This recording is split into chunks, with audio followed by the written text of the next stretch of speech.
അള്ളാഹു പ്രപഞ്ചം മുഴുവൻ സൃഷ്ടിച്ചു. പക്ഷേ അതുകൊണ്ട് സൃഷ്ടി പൂർണ്ണമായില്ലെന്ന് അള്ളാഹു കണ്ടു.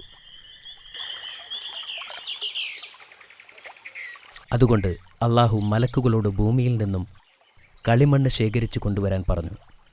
അവർ അത് അനുസരിക്കുകയും ആ കളിമണ്ണ് കൊണ്ട് അള്ളാഹു മനുഷ്യരൂപം ഉണ്ടാക്കുകയും ചെയ്തു. അള്ളാഹു അവനെ ആദം എന്ന് വിളിച്ചു. പക്ഷേ 40 വർഷം ആ രൂപം അനങ്ങിയില്ല. അത് അങ്ങനെ തന്നെ നിന്നു. ഇബ്ലീസ് ആ രൂപം കണ്ടപ്പോൾ ഒന്ന് അമ്പരന്നു. 40 വർഷം കഴിഞ്ഞപ്പോൾ ഒരു ദിവസം അള്ളാഹു ആദം നബിയിലേക്ക് റൂഹിനെ നൽകി.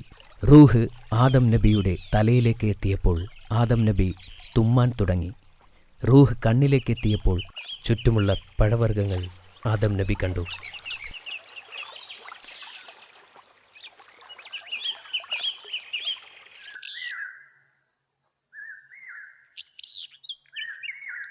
റൂഹ് വയറിൽ എത്തിയപ്പോൾ ആദം നബിക്ക് വിശക്കാൻ തുടങ്ങി. റൂഹ് കാലിൽ എത്തുന്നതിന് മുമ്പ് തന്നെ ആദം നബി ചുറ്റുമുണ്ടായിരുന്ന പഴങ്ങൾ കഴിക്കാൻ വേണ്ടി ചാടി. എന്നാൽ കാലുകൾ അനക്കാൻ സാധിച്ചില്ല. അങ്ങനെ ആദം നബി താഴേക്ക് വീണു.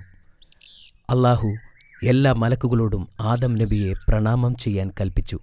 എന്നാൽ ഇബ്ലീസ് ഒഴികെ എല്ലാവരും ആദം നബിയെ പ്രണാമം ചെയ്തു.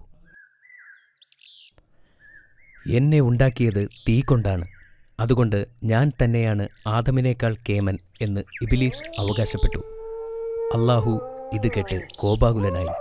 അള്ളാഹു ഇബ്ലീസിനെ സ്വർഗത്തിൽ നിന്നും പുറത്താക്കി. ആ നിമിഷം തൊട്ട് ഇബ്ലീസ് ശൈത്താൻ എന്ന് വിളിക്കപ്പെട്ടു. അവൻ നരകത്തിലേക്ക് അയക്കപ്പെട്ടു.